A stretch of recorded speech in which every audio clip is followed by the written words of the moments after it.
సాయి ఉండగా ఆయన మహత్తు తెలిసిన వారు ఎందరుంటారు? వందలు లేదా వేలు. కానీ నేడు సాయిబాబా గురించి తెలిసిన వారు కోట్లు. ఈ కోటాను కోట్ల మందికి శ్రీ సాయిబాబా గురించి తెలిపింది శ్రీ సాయి సచ్చరిత్రే. కోటాను కోట్ల మందిని తరింపజేస్తుంది, ఆనంద సాగరంలో ఓడలాడిస్తుంది శ్రీ సాయి సచ్చరిత్రే. ఈనాడు శ్రీ సాయి భక్తులందరూ శ్రీ సాయి భగవానుని శ్రీ సాయి సచ్చరిత్రలోనే చూసి తరిస్తున్నారు.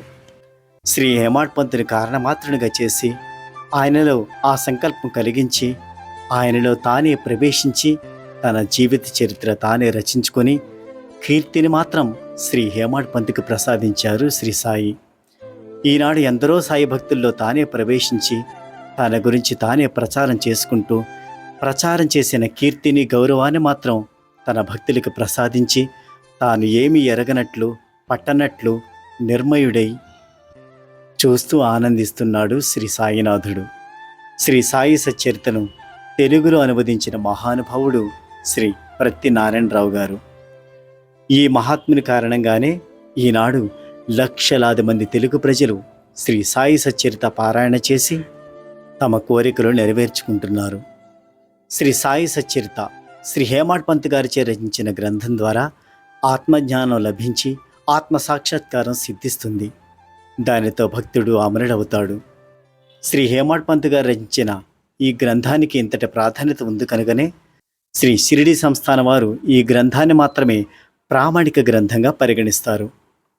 ఇప్పటికీ ఈ గ్రంథం ప్రపంచవ్యాప్తంగా లక్షల గ్రంథాలు భక్తుల చేతుల్లో నిత్య పారాయణ గ్రంథంగా వెలుగొందుతుంది. ఇంతవరకు ఒక్క భగవద్గీతకు తప్ప హిందూ గ్రంథాల్లో ఏ గ్రంథానికి ఇంతటి ప్రాధాన్యత రాలేదనే చెప్పొచ్చు. శ్రీ పత్తి నారాయణరావు గారు శ్రీకాకుళం జిల్లా ఇచ్చాపురంలో వైశ్య కుటుంబంలో జన్మించారు. అతని తల్లిదండ్రులు శ్రీ ప్రత్తి కామయ్య మరియు శ్రీమతి ప్రత్తి రామరత్నం. అతను వారి రెండవ కుమారుడు. అతనికి ఒక సోదరుడు మరియు ఒక సోదరి ఉన్నారు.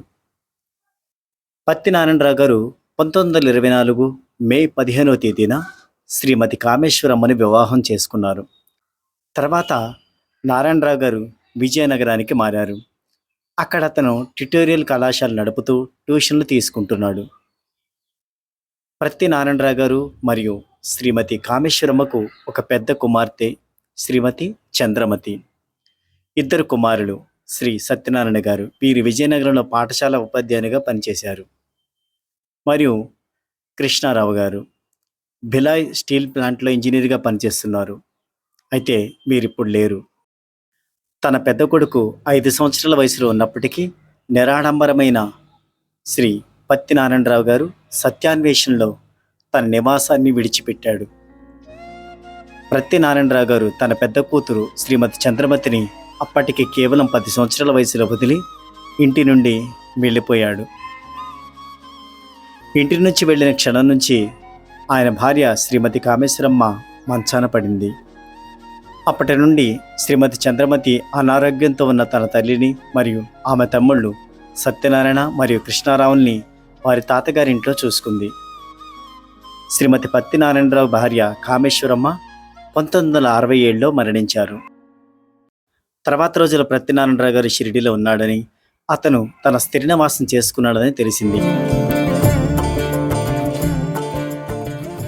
శ్రీ పత్తి నారాయణరావు గారు శ్రీ శివనేశ్వర స్వామి గారు సాయిబాబా గురించి చాలాసేపు షిరిడీలో చర్చించుకునేవారు.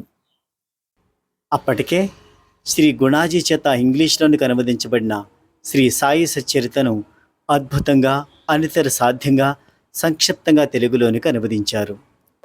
షిరిడీలోని ద్వారకామాయిలో కూర్చొని ఏకాగ్రతతో త్రికరణ శుద్ధిగా శ్రద్ధా సబూరీలతో ప్రతిరోజు ఒక అధ్యాయాన్ని మించి అనువదించేవారట. అలా అనువదించబడిన తెలుగు సచ్చరితను ముద్రించే శక్తి లేక ఏమి చేయాలో తెలియక ఆలోచిస్తుంటే బాబావారు వారికి కలలో కనిపించి హైదరాబాద్లోని శ్రీ పి పాపయ్య గారు గ్రంథముద్రణకు సహకరిస్తారని చెప్పారట. ఆ విధంగా శ్రీ సాయి సచ్చరిత తెలుగు అనువాద గ్రంథం శ్రీ పి పాపయ్య గారు చీఫ్ ఇంజనీర్ ఆర్థిక సహాయంతో ముద్రించబడింది.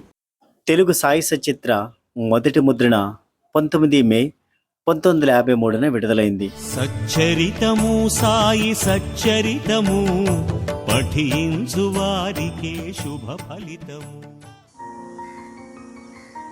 తెలుగులో ఇప్పటికి ఎన్ని అనువాద గ్రంథాలు వచ్చినా నేటికి అత్యధిక సాయి భక్తులచే ఆదరించబడుతున్న గ్రంథం, పారాయణ చేయబడుతున్న గ్రంథం, అధికారిక గ్రంథంగా గుర్తింపు పొందుతున్న గ్రంథం శ్రీ ప్రత్తి నారాయణరావు గారిచే అనువదించబడిన గ్రంథమే కావడం బాబా గారు వారిని ఎంతగా అనుగ్రహించారో మనకు తెలియజేస్తుంది. బాబా అనుగ్రహం పరిపూర్ణంగా పొందిన శ్రీ ప్రత్తి నారాయణరావు గారు తిరిగి సంసారంలోనికి రాలేదని, బాబా సేవలోని జీవితాన్ని చాలించారని తెలుస్తుంది. అయితే వారు సమాధి పొందిన ప్రదేశం మాత్రం తెలియలేదు. నిజంగా ధన్యజీవి శ్రీ ప్రత్తి నారాయణరావు గారు.